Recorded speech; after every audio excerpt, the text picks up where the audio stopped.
죽음 삶에 답하다. 그 중에서 이제 삶, 죽음 그리고 시 두 번째 시간을 시작을 하겠습니다. 처음과 마찬가지로 간단한 초성 퀴즈를 하나 또 해보려고 하는데요. 삶은 이응, 이응이다. 삶은 이응, 이응이다. 뭘까요? 삶은 울음이다. 예, 울음인데 어떤 울음이냐?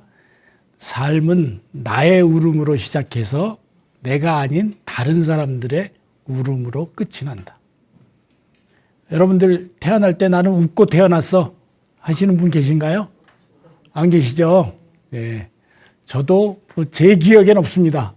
그러나 저도 아마 울었을 거라고 생각이 되고요. 울음이라는 게 뭔가요? 울음이라는 게 말도 할 줄 모르는 아이에게 있어서 울음은 대화입니다. 신호를 보내는 거죠. 엄마 나 배고파요. 엄마 나 쉬가 마려요. 뭐 이런 것들을 보내는 신호. 나 졸리운데 나 혼자서는 잠을 못 자겠어요. 재워주세요. 뭐 이런 신호들을 보내는 거거든요. 우리 어른들은 안 운다고 생각을 하시지만 어른들도 마음속으로 끊임없이 그렇게 울어대고 있습니다. 사실은. 그걸 우리가 어른이 다 같이 어른이 되다 보니까 그 우는 울음을 느끼지 못해서 못 느낄 뿐이지 그런 것들이 다 우리들 속에 있고 그게 어쩌면 내가 상대방에게 내가 아닌 다른 사람에게 나 지금 아파. 나 지금 이런 것들이 힘들어 라고 보내고 있는 거죠. 그걸 잘 알아주셔야 되는데 서로 바쁘고 뭐 그러다 보니까 그냥 지나가는 거죠. 이런 것들이 결과적으로 사람의 삶을 일찍 마무리하게 하는 그런 부분들이 원하지 않는 삶을 마무리하게 하는 부분들이 있는데 이 죽음과 관련된 시를 하다 보니까 너무 분위기가 좀 무겁고 가라앉아 있는 부분들이 있어서 조금 경쾌하고 유쾌한 시를 한 편 소개를 해드리려고 합니다. 우산이라는 시인데요. 젊은 시인입니다. 63년생이면 젊은 시인이라고 할 수 있는 건가요? 예. 양광모라는 시인인데 우산. 삶이란 우산이다. 삶이란 우산을 펼쳤다, 접었다 하는 일이요. 죽음이란 우산이 더 이상 펼쳐지지 않는 일이다. 성공이란 우산을 많이 소유하는 일이요. 행복이란 우산을 빌려주는 일이고 불행이란 아무도 우산을 빌려주지 않는 일이다. 사랑이란 한쪽 어깨가 졌는데도 하나의 우산을 함께 쓰는 것이요.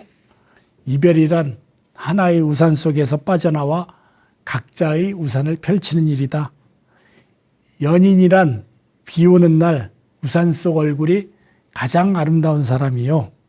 부부란 비 오는 날 정류장에서 우산을 들고 기다리는 모습이 가장 아름다운 사람이다. 비를 맞으며 혼자 걸어갈 줄 알면 인생의 멋을 아는 사람이요. 비를 맞으며 혼자 걸어가는 사람에게 우산을 내밀 줄 알면 인생의 의미를 아는 사람이다. 세상을 아름답게 만드는 건 비요. 사람을 아름답게 만드는 건 우산이다. 한 사람이 또 한 사람이 우산이 되어줄 때 한 사람은 또 한 사람의 마른 가슴에 단비가 된다. 우산이라는 거를 가지고 이렇게 다양하게 이야기를 하는 시인입니다. 뭐 죽음에 대한 얘기는 아주 우산이 펼쳐지지 않는 거다라는 걸로 짧게 이야기했지만 이 시인은 삶이라는 거에서 있는 일들, 일어날 수 있는 일들, 그런 일들을 우산을 쓰고 있는 것으로 이제 이야기를 했죠. 요즘은 뭐 그런 일이 거의 없습니다만 제가 뭐 고등학교 시절이나 뭐 이때만 해도 우산 같이 쓰고 가자고 하는 그런 일들이 많이 있었죠. 괜히 여학생이 우산 쓰고 가면 같이 쓰고 가자고 뭐 이렇게 하는 부분들도 있었고 뭐 이런 부분들이 있었습니다. 지금은 거의 볼 수 없는 일이 돼버렸고 이게 지금 스토킹 뭐 이런 부분들이 되니까 그런 건 이제 불가능한 일이 됐습니다만 그런 시절도 있었죠. 그리고 여기에서 저는 공감하는 것이 성공이라는 게 우산을 많이 소유하는 일이다라고 이제 이야기를 하고 있잖아요. 제가 어린 시절에 초등학교 시절에 우산이 식구들 개수만큼 없었던 부분이 있습니다. 그러고 이제 식구들 개수만큼 안 되니까 그냥 일반 천으로 만든 우산이 비닐 우산이 또 좀 있었어요. 그러니까 이제 아침에 저희가 이제 4남매였는데 아버님, 어머님 4남매가 있다 보니까 우산이 6개가 안 됐던 거죠. 그러니까 우산이 한 3개 정도 있고 비닐 우산 있고 뭐 이런 상황이니까 비 오는 날이면 아침에 일찍 일어나서 우산을 들고 가려고 하는데 누님들이 있으니까 누님들은 이제 부모님들이 이제 누나들은 우산 가져가야 된다. 그러고 이제 제가 이제 뭐 막내로 자라다 보니까 저한테 항상 오는 건 비닐 우산이었어요. 요즘은 비닐 우산도 이제 잘 나와서 좀 튼튼하지만 예전에 비닐 우산은 금방 구멍이 나고 찢어지고 뭐 이렇게 대나무로 만들고 해가지고 바람이 좀 심하게 불면 뒤집어지고 뭐 이런 부분들이 있었거든요. 그걸 쓰고 가려고 하면 비 많이 맞고 뭐 이런 부분들이 있었죠. 그러다가 이제 뭐 데이트를 하고 그럴 때만 해도 이제 같이 우산을 같이 쓰고 굳이 우산 2개를 하나씩 가지고 있음에도 불구하고 데이트할 때는 우산 하나만 펴서 진짜 이 시에 나오는 것처럼 한쪽 어깨는 다 젖고 뭐 이런 부분들도 있었죠. 그리고 제가 이제 시를 썼던 문학소년이었던 부분이 있어서 고등학교 시절에 그냥 뭐 겉멋 부린다고 뭐 비 맞고 일부러 비 맞고 이렇게 다녀보기도 하고 했었던 그런 그 제가 어린 시절에 했었던 그 감성을 그대로 이야기해 준 시여서 잠깐 소개를 하나 좀 드려봤습니다. 앞에 잠깐 이제 퀴즈 했던 쪽으로 잠깐 넘어가서 울음이라고 하는 부분 아까 이제 말씀드렸듯이 나의 울음으로 시작해서 남의 울음으로 끝나고 그 울음이라는 게 신호다. 그런데 여러분들 한번 그 시절로 한번 되돌아가 보신다고 아니면 여러분들이 아이를 낳으셨을 때 어땠나요? 그 아이가 막 울면 태어나서 막 울면 어떠셨어요? 좋아하셨죠? 나는 우는데 내 부모님이나 내 할아버지나 할머니나 뭐 이런 분들은 좋아하셨어요. 그리고 나를 축복해 주셨습니다. 네. 그런데 내가 죽는 시점에서 내가 죽을 때 나는 울 수가 없을 것 같아요. 못 울 것 같습니다. 그런데 내 주위의 가족들은 나를 위해서 울겠죠. 나하고의 어떤 이별을 우는 거일 수도 있고 뭐 이런 부분들이 있습니다. 그리고 그게 제가 아까 말씀드렸던 신호라고 말씀드렸잖아요. 신호인데 어떤 신호냐? 그 신호라는 건 제 생각에 제가 태어나서 울 때는 제가 이 세상에 왔다는 걸 알리는 신호고 제가 죽을 때 저의 뭐 가족들이 저를 위해서 울어주는 건 제가 다른 세상에 태어날 거라는 그 세상으로 보내는 신호가 아닌가. 다른 세상으로 가서 거기에서 태어날 거니까 내 영혼을 잘 거두어 달라고 하는 신호를 보내주는 게 아닌가. 뭐 이런 생각도 좀 해보는 부분이 있습니다. 그렇게 하고 이제 모든 것들을 잘 하는데 유명하신 분이죠. 김수환 추기경님이 계신데 김수환 추기경님이 삶을 뭐라고 하신 부분이 있어요. 제가 삶은 뭐 앞에 말씀드렸듯이 병원이다, 울음이다 그랬는데 김수환 추기경님은 삶을 뭐라고 하셨냐? 삶은 계란이다. 삶은 계란이다. 네, 그 얘기를 하시는 겁니다. 근데 이제 김수환 추기경님이 어디 강론을 가셔야 되는데 기차에서 삶이라는 게 뭘까라는 거에 대해서 이제 고민을 하시면서 가시는데 그 당시에만 해도 이제 기차에서 물건 파시는 분들 있잖아요. 홍익회 지금 뭐 이렇게 바뀌었습니다만 그분들이 삶은 계란이요 하고 하는 거. 삶은 계란이다. 왜 계란이라고 하셨느냐 하면 거의 모든 나라에서 뭐 돼지고기를 안 먹거나 소고기를 안 먹거나 뭐 이런 부분들은 있는데 계란은 다 드신다는 거예요. 예. 그리고 계란이 아주 원형이 아니고 타원형이고 막 이렇잖아요. 계란은 모양도 다 제각각이라는 거예요.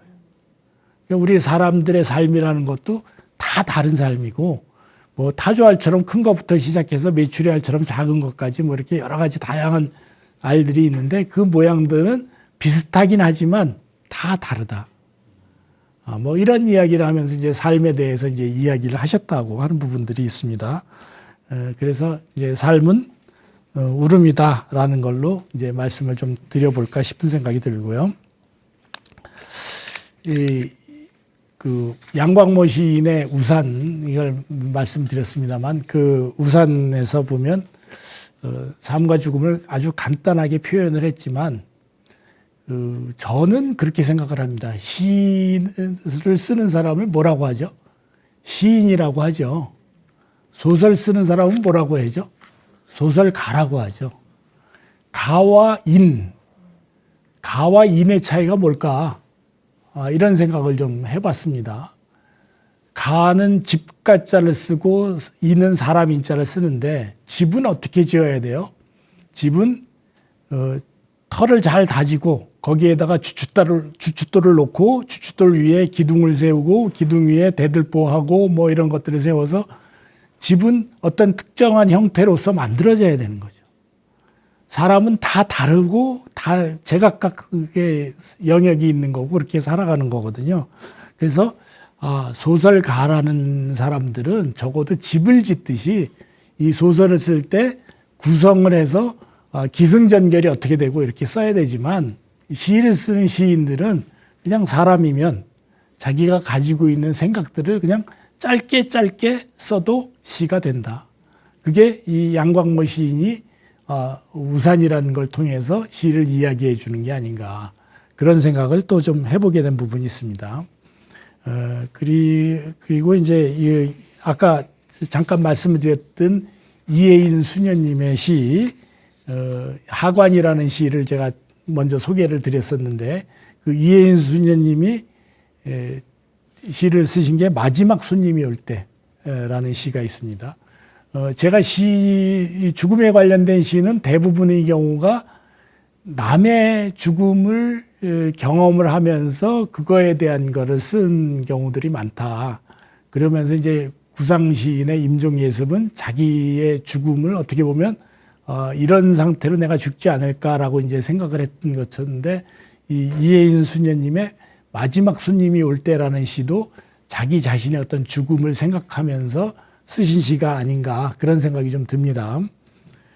어느 날 문득 예고 없이 찾아올 손님인 죽음을 어떻게 맞이해야 할지 아직 살아있는 저희는 두렵고 떨리는 마음으로 헤아려 볼 뿐입니다.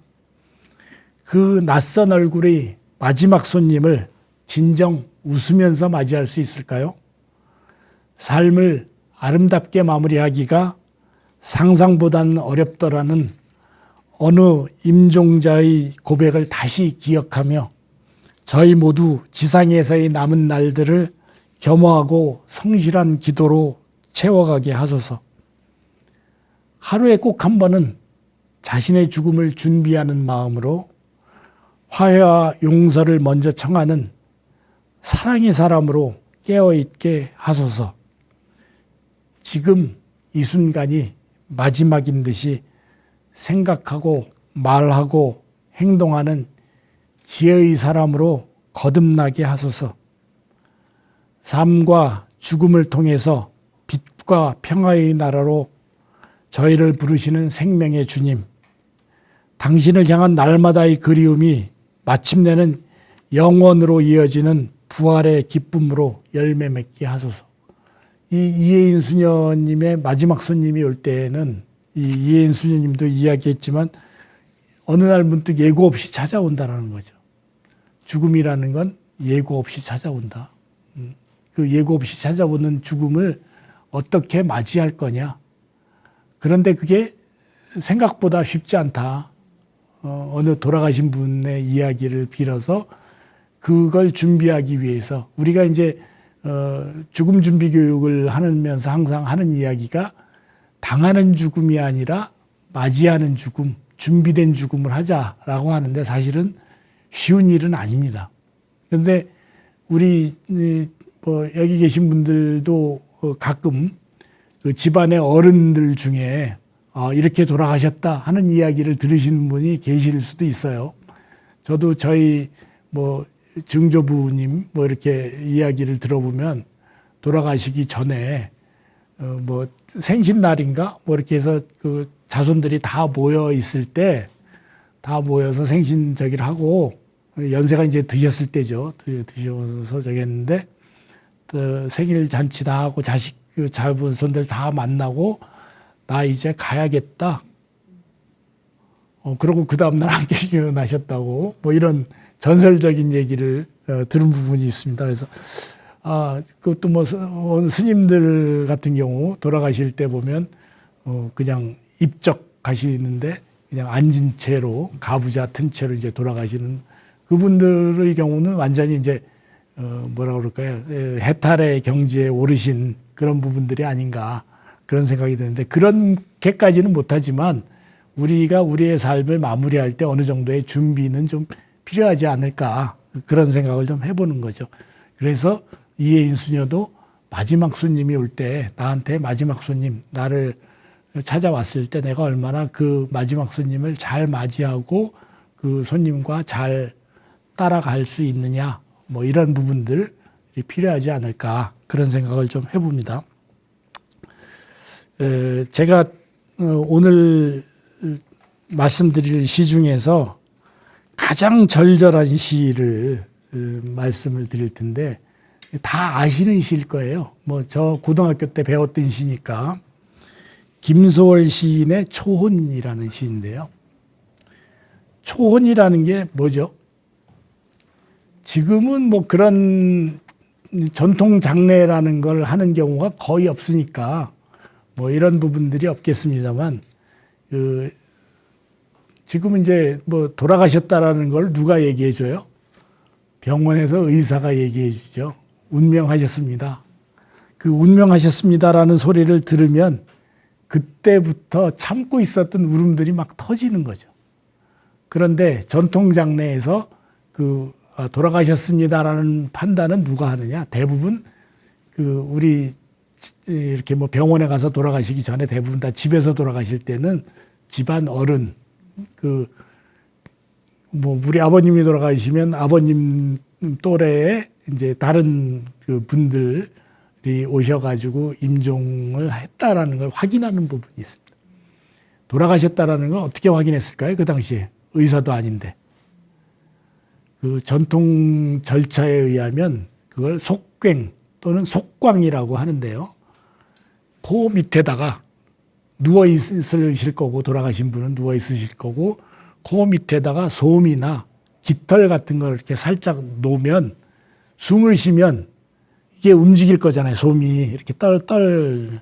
그래서 그런 적이 없으면 돌아가셨다, 운명하셨다라는 걸 하는 부분이 있습니다. 그래서 그렇게 돌아가셨다라는 게 딱 저기가 되면 가장 먼저 하는 일이 이 김소월 시인의 시의 제목에 있는 것처럼 초혼, 그걸 전통 장례 절차에선 고복이라고 이야기를 해요. 복, 다시 돌아오도록 하는, 다시 돌아오라는 거를 얘기하는 거거든요. 그걸 하죠. 그걸 이제 집에서 뭐 지붕 위에 올라가서 옷을 그 사람의 옷을 웃돌이 옷 같은 거 하나 들고 옷을 흔들면서 뭐 저 같은 경우 얘기하면 제가 이제 강릉 함시니까 강릉 함공 누구누구 복 이렇게 3번을 외칩니다. 그리고 이제 영혼을 다시 돌아오라고 하는 건데 다시 돌아오진 않겠죠. 그 좋은 데 갔으니까 안 돌아올 것 같으니까. 그러고 와서 이제 그때부터 이제 장례 절차가 시작이 되는 거죠. 장례 절차가 시작이 되는 건데, 이 전통 장례에 관련된 영화들이 있습니다. 그게 이제, 축제라는 영화가 있어요. 오래된 영화인데, 그 이청준 소설가가 쓴 그 축제라는 영화가 있어요. 그게 그 본인의 어머니의 장례식 뭐 이런 것들을 해서 쓴 부분이 있고, 그 축제라는 영화가 개봉이 될 당시에 또 같은 해에 우리 전통 장례 절차에 관련된 영화가 이제 개봉이 됐던 게 있는데 그게 학생 부군 신위라는 영화가 있었습니다. 그게 같은 해에 이제 2개가 개봉이 됐어요.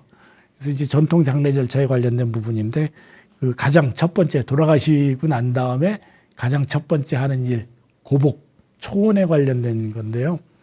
다 아시겠습니다만 이 시는 그 세 연으로 되어 있고 각 연이 세 연이 아니라 5연으로 되어 있고 5연이 각각 4줄씩 되어 있고 계속되는 반복되는 저기들이 많이 있습니다. 그걸 보면 이제 산산이 부서진 이름이요, 허공 중에 헤어진 이름이요, 불러도 주인 없는 이름이요, 부르다가 내가 죽을 이름이요. 심중에 남아있는 말 한마디는 끝끝내 마저하지 못하였구나. 사랑하던 그 사람이여, 사랑하던 그 사람이여. 붉은 해는 서산마루에 걸리었다. 사슴의 무리도 슬피 운다. 떨어져 나가 앉은 산 위에서 나는 그대의 이름을 부르노라. 서름에 겹도록 부르노라. 서름에 겹도록 부르노라. 부르는 소리는 비껴가지만 하늘과 땅 사이가 너무 넓구나. 선체로 이 자리에 돌이 되어도 부르다가 내가 죽을 이름이여, 사랑하던 그 사람이여, 사랑하던 그 사람이여. 이 김소월 시인은 32세에 이제 세상을 떠난 아주 요절한 시인이죠. 이 김소월 시인의 시에 이 시 말고 이제 부모라는 시가 있는데 노래로도 이제 만들어진 시인데 그 부모라는 시에 아버지에 대한 이야기는 하나도 안 나옵니다. 아버지에 대한 이야기는 하나도 안 나오는데 부모라고 이제 시를 했어요. 그리고 전부 어머니 얘기를 하는 거죠. 어머니 얘기를 하는데 이제 그 아픈 그 김소월 시인의 경우 아픈 적이 있는 거죠. 아버지가 그 일제시대 때 뭐 일제 순사들한테 끌려가가지고 고문을 당하고 뭐 이래가지고 아버지가 이제 정신적으로 좀 문제가 있는 상태가 돼서 아버지의 사랑을 거의 받지 못하고 살았다고 그래요. 그래서 부모라는 시의 제목을 쓰면서 아버지에 대한 이야기는 하나도 안 나오는 그런 시고, 이 초혼이라는 시는 지금은 이제 거의 불가능한 일일 텐데 13살, 14살 뭐 이런 정도의 이제 그 아버지가 이제 정신적인 문제가 있어서 제대로 자녀들을 돌보지 못하니까 할아버지가 이제 김소월 시인을 돌보고 뭐 이러면서 했는데 할아버지 아는 사람의 뭐 저기를 해서 결혼을 하게 됩니다. 근데 이제 이 김소월 시인이 그 이전에 오산학교인가 거기를 다닐 때 마음에 드는 사람이 있었던 거예요. 자기보다 한 3년인가 연상되는 여자가 있었던 거예요. 근데 그 사람을 놔두고 결혼을 했는데 뭐 김소월 시인이 먼저 결혼을 하고 나서 한 2년인가 지나서 그 여자분도 이제 결혼을 했는데 그 여자분이 남편의 학대 뭐 이런 거로 해서 그랬는지 어쨌는지 뭐 그런 것 때문에 이제 죽는 그런 현상이 나왔습니다. 그래서 그 죽은 자기 옛 연인이라고 그래야 되나요? 그 사람을 생각하고 쓴 시인데 이 죽음에 관련된 시 중에서 아주 가장 절절한, 아마 여러분들 부르다가 내가 죽을 이름이라고 이야기할 수 있는 자가 있으실까요? 정말 가슴 절절한 내용의 시를 이렇게 쓰셨던 부분이 있습니다. 그래서 저는 이 시와 귀천이라는 시, 그리고 그 죽음은 마침표가 아닙니다. 이 시를 참 죽음 관련된 시에서 굉장히 좋아하는 시인데, 이 초는 읽을 때마다 제 가슴이 떨리는 그런 부분들이 있죠. 이건 정말 저는 가슴으로 쓴 시다. 정말 자기 자신의 머리로 생각을 해서 쓴 시가 아니라 정말 자기 자신의 가슴 속에 있는 걸 그대로 표현한 시다라는 생각을 좀 해보는 그런 부분이 있습니다. 그 다음에 이제 지금부터 말씀드리는 시들이 이제 대부분 다 자기 가족, 더군다나 이제 자녀의 죽음을 하고 있는데, 시인들은 자녀의 죽음을 어떻게 표현하고 있을까, 뭐 그런 부분을 생각을 하면서 들어봐 주시면 좋을 것 같아요. 김현승 시인의 눈물이라는 시입니다. 덜어는 옥토에 떨어지는 작은 생명이고죠. 흠도 티도 금가지 않은 나의 전체는 오직 이뿐.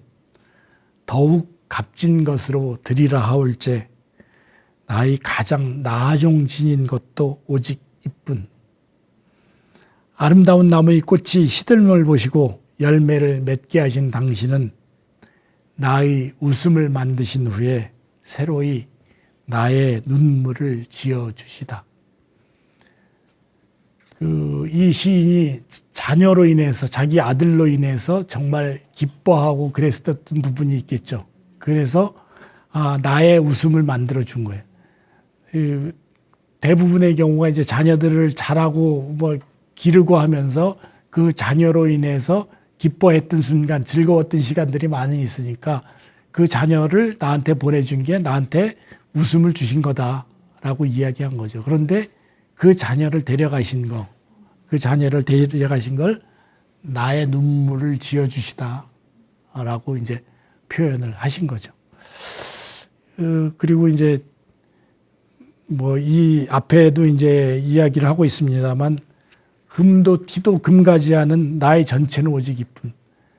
정말 얼마나 애지중지하고 이게 길렀으면 이 아이가 뭐 조금이라도 어디 다치거나 뭐 이런 거 하지 않도록 정말 애지중지해서 길렀는데 거기에서 네 삶에서 가장 값진 것을 내놔라 라는 이야기를 들은 거죠.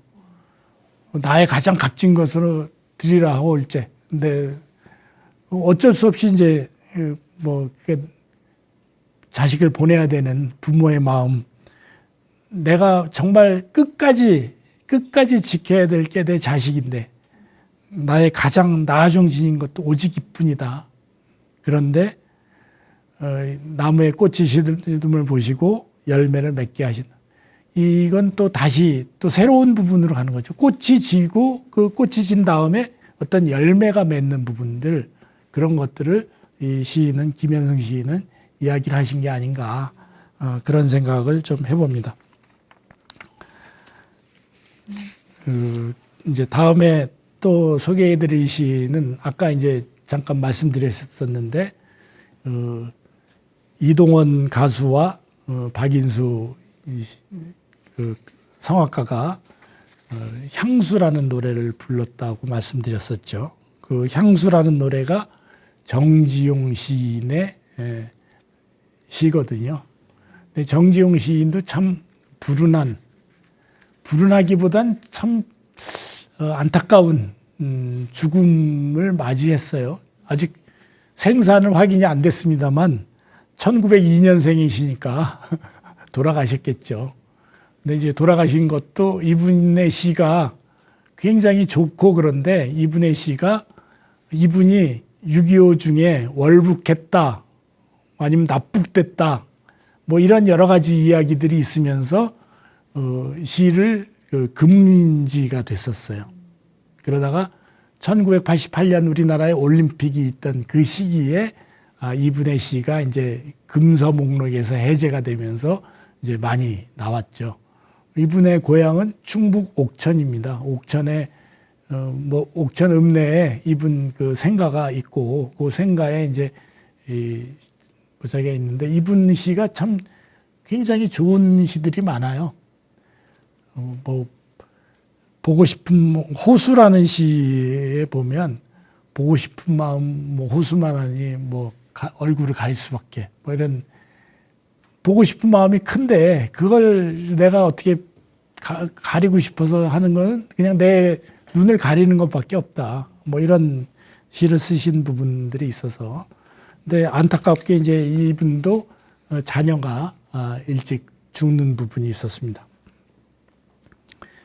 전체적으로 이 10줄의 시인데요. 유리에 차고 슬픈 것이 어른거린다. 열없이 붙어서서 입김을 흐리우니 길들은 양 언 날개를 파다거린다. 지우고 보고 지우고 보아도 새까만 밤이 밀려나가고 밀려와 부딪히고 물 먹은 별이 반짝 보석처럼 박힌다. 밤에 홀로 유리를 닦는 것은 외로운 황홀한 심사위원이 고운 폐혈관이 찢어진 채로 니는 산새처럼 날아갔구나. 이 자녀가 어떻게 죽었는지 아시겠어요? 폐혈관이 찢어진 채로. 그러니까 이 자녀는 그 당시에 폐결핵으로 죽었던 게 아닌가라는 생각을 해보는 거죠. 그걸 이 시인은 폐혈관이 찢어진 채로, 그 당시에 폐결핵은 이제 피를 토하는 부분이잖아요. 그 폐에서 피가 나오는 그런 적이니까. 그래서 폐혈관이 찢어진 채로. 저는 여기에서 이 시에서 가장 가슴 아픈 게 지우고 보고 지우고 보아도. 지금 뭐 요즘은 이제 뭐 냉난방이라고 그럴까, 열 차단 같은 게 잘 되니까 뭐 이렇게 이중유리, 삼중유리 뭐 이렇게 있어서 유리창에 이제 한겨울이어도 유리창에 뭐 입김 불어넣어서 저기 나오는 게 별로 없지만, 예전에는 한 장짜리 유리였잖아요. 그 유리 이렇게 조금 있으면 거기에다가 입김 불면 그냥 금세 성에가 이렇게 끼고 거기에다가 이름도 쓰고 뭐 이렇게 그림도 그리고 하면서 했었죠. 어른이 유리창을 가지고 이제 그런 일을 하고 있는 겁니다, 지금. 유리에 차고 슬픈 것이 어른거린다. 뭐가 왔다 갔다 하는 것 같아요. 유리창을 사이로 두고 나는 이 유리창 안쪽에서 따뜻한 데서 있는 거고, 유리창 밖에 아이가 있는 거예요. 거기에서 아이가 왔다 갔다 하는 것 같아요. 그래서 여럿이 붙어서서 여롭다라는 게 뭐 조금 멋쩍다 뭐 이런 표현인 것 같은데, 거기에 유리창이 붙어가지고 유리창에 아이가 왔다 갔다 하는 것 같으니까 유리창이 잘 안 보이는 것 같아요. 유리창이 뭐 이렇게 성에가 껴가지고. 그래서 그걸 지우고 또 해서 또 봐도 잘 안 보여요. 예. 그래서 지우고 보고 지우고 보아도 이런 표현을 쓰지 않았나 그런 생각이 좀 들고요. 새까만 밤이, 이제 밤이니까 밤에 이제 밀려 나가고 밀려와 부딪히고 밤의 어둠이라는 게 나갔다가 또 이렇게 잠깐 좀 별빛이나 달빛에 의해서 조금 밝아졌다 뭐 이런 것들을 이야기하는 것 같다라는 생각이 들고, 그래서 밤에 홀로 유리를 닦는 건 내 마음이 외로운 심사, 황홀한 심사 뭐 이런 부분들이라는 거죠. 그렇게 해서 이 시인은 자녀의 죽음을 이렇게 유리창에다가 이름을 써보기도 하고, 이 아이가 있나 뭐 이런 것들을 하는 그런 부분들이 있었던 게 아닌가. 내 주위의 어떤 내 자녀의 죽음 뭐 이런 것들을 이야기하는 것 같고요. 또 한편의 시도 이제 김광균이라는 시인의 시인데, 이것도 자녀를 먼저 보낸 아버지의 시입니다. 제목은 은수저입니다. 은수저. 산이 저문다, 노을이 잠긴다, 저녁밥상에 애기가 없다. 애가 앉던 방석에 한 쌍의 은수저. 은수저 끝에 눈물이 고인다. 한밤중에 바람이 분다. 바람 속에 애기가 웃는다. 애기는 방속을 들여다본다. 들창을 열었다. 다시 닫는다. 먼 들길을 애기가 간다. 맨발 벗은 애기가 울면서 간다. 불러도 대답이 없다. 그림자마저 아른거린다. 이 시도 이제 밤인 것 같아요. 저녁이. 이제 낮에는 다 마찬가지지만 낮에는 바쁘게 지내다가 저녁이 되면 이제 좀 한가해지고 그러면 그때 이제 슬픔이 이제 밀려오는 부분이 되겠죠. 산이 저문다, 노을이 잠긴다. 이게 저녁에 이제 산에 해가 떨어지고 그런 부분들을 이야기하는 것 같고요. 그리고 이제 저녁밥상을 이제 받았는데 아기가 없는 거죠. 그런데 거기에 아기한테 뭐 아기가 태어나서 뭐 은수저 같은 거 한 벌쯤 이렇게 아기용으로 이렇게 해줬던 그 은수저가 올라와 있는 거예요. 그 은수저 끝에 눈물이 고인다. 이건 은수저에 고이는 게 아니라 이 시인의 눈에 눈물이 고여 있겠죠. 그리고 이 계절도 뭐 겨울인 것 같아요. 한밤중에 막 바람이 불고 바람 속에 아기가 웃고 있는 것 같아요. 바람 소리가 휙 나가는 소리가 아기가 웃는 소리 같고, 그 지나가는 바람이 유리창 밖에서 방을 들여다보다 보는 것 같아요. 그래서 아기가 있나? 그리고 내가 문을 열고 아기가 있는지 산이 있는 쪽을 바라다 보는 거죠. 그 산에다가 아기를 묻었을 것 같아요.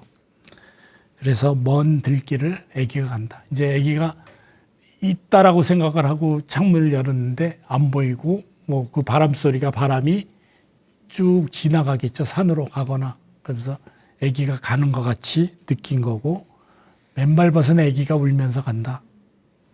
불러도 대답이 없다. 뭐 이런 시인이 있습니다. 그리고 지금까지 이제 제가 읽어드린 시인은 대부분 다 주변에 있는 가족들, 자녀들, 뭐 배우자들, 뭐 이런 자기들이 연인들이 이제 죽은 그런 적이고요. 다음 시는 이제 마음속에 귀한 얼굴들이라고 자기의 죽음을 예상을 하고 이제 쓴 시입니다. 윤정은이라는 시인인데 이분은 이제 암 투병을 하다가 이제 돌아가셨다고 그래요. 우리는 빈손으로 이 세상에 왔습니다. 낯선 곳이라 울면서 왔습니다. 그러나 이 세상에서 우리는 너무나 많은 것을 얻었습니다. 너무나 많은 것을 얻었습니다. 가족과 친구, 직업과 명예, 먹을 것과 입을 것, 아름다운 자연과 저 푸른 하늘, 헤아릴 수 없는 많은 것을 얻었습니다. 하지만 머지않아 우리는 저곳을 향해 떠나가야만 합니다. 우리는 빈손으로 이 세상을 떠나가야 합니다. 이 세상에서 내 것인 양 살았던 모든 것은 잠시 위탁받은 것들이었습니다. 그러나 나에게는 가지고 갈 수 있을 귀한 것들이 있습니다. 내 마음속에 간직하고 있는 귀한 얼굴들입니다. 이들 까닭에 나의 삶이 아름다웠고 이들 까닭에 나의 삶이 풍요롭고 즐거웠습니다. 저곳에 가서 하나님 앞에 이 귀한 얼굴들을 내놓으려 합니다. 자기 자신의 어떤 죽음을 예상을 하면서 내가 다른 건 못 가져가지만 내 마음속에 내가 사랑하고 나를 아껴주고 그랬었던 사람들의 얼굴은 꼭 가지고 가서 나는 이런 사람들한테 사랑을 받았습니다. 그리고 내가 사랑했습니다. 라고 하는 걸 이야기하겠다고 이 시인은 이야기를 하고 있는 거죠. 이제 어느덧 시간이 이제 많이 돼가지고 제 시를 하나 소개를 해드릴까 싶은데요. 시간이 되면 다른 시를 한 편 더 소개를 해드릴까 싶네요. 요건 재미있는 시예요. 문인수라는 시인데 그의 상가를 다녀왔습니다. 환갑을 지난 그가 90이 넘은 그의 아버지를 안고 오줌을 누린 이야기를 들었습니다. 생의 여러 요긴한 동작들이 노구를 떠났으므로 하지만 정신은 아직 초롱 같았으므로 노인께서 참 난감해 하실까봐 아버지 어이쿠 시원하시겠다 농하듯 어리광 부리듯 그렇게 오줌을 누렸다고 합니다. 온몸으로 사무쳐 들어가듯 몸 갚아들이듯 그렇게 그가 아버지를 안고 있을 때 노인은 또 얼마나 더 작게 더 가볍게 몸 움츠리려고 애썼을까요? 툭툭 끊기는 오줌발, 그러나 그 길고 긴 뜨신 끈, 아들은 자꾸 안타까이 땅에 붙들어 매려 했을 것이고 아버지는 이제 힘겹게 마저 풀고 있었겠지요. 우주가 참 조용하였겠습니다. 그냥 뭐 다른 내용 안 하고 우리가 어린 시절에 자녀들 오줌 니든 그런 거를 이제 나이 드신 아버지가 그렇게 하고, 근데 아버지는 자식한테 내 몸이 너무 무거울까봐 그걸 작게 만들려고 하는 그런 마음을 이렇게 표현한 부분이 아닌가 그런 생각이 좀 들고요. 뭐 제가 시를 쓰는 사람이어서 마지막으로 이제 제 시를 하나 소개를 해드리면서 뭐 강의를 마무리하려고 합니다. 제 시의 제목은 삶 이후의 삶. 삶은 그저 불어오고 불어가는 그런 한 줄기 바람만은 아니어라. 누군가에겐 기억이라는 이름으로 끝없이 살아 숨쉬는 아픈 상처였다가 때론 눈물 어린 그리움이어라. 그리하여 삶의 흔적은 하나일지라도 기억이라는 이름으로 남겨지는 삶 이후의 삶은 제각기 다른 모습으로 존재할지니 그런즉 매 순간 삶의 진한 향기를 품고 불어오고 불어가는 그런 바람이어라. 제가 이제 저희 가족들하고 모여서 이제 그 기일 됐을 때 이제 가족들 모여서 이제 이런저런 저기를 하다 보면 그런 중에서 항상 느껴지는 게 그 부모님에 대한 이야기 뭐 이런 이야기들을 많이 하죠. 그런 이야기들을 많이 하는데 같은 형제들로서 같이 부모님을 보고 자랐는데 그런 때에서 모여서 하는 이야기들은 다 달라요. 내가 기억하고 있는 내 아버지, 내 어머니와 누님이 기억하고 있는 아버지, 어머니의 모습이 다 다릅니다. 그런데 아버지, 어머니는 아버지, 어머니 당신 하나의 모습으로 사셨어요. 그래서 제가 이 시를 쓰게 된 부분인데요. 아버지, 어머니의 삶의 흔적은 하나죠. 그러나 그 자녀들에게 또 자녀들이 아닌 또 다른 사람에게 그러니까 저 같은 경우 이제 아버지의 형제들이나 어머니의 형제들이나 뭐 이런 분들이 어머니가 돌아가시고 난 다음에 뭐 이렇게 이야기를 했던 부분 아니면 뭐 사촌들이나 뭐 이런 분들이 이야기했던 것들을 보면 참 달라요, 서로. 내가 기억하고 있는 거 다르고 다 다른 부분. 그래서 하나의 흔적을 서로의 기억 속에 다 다르게 가지고 있는 부분들.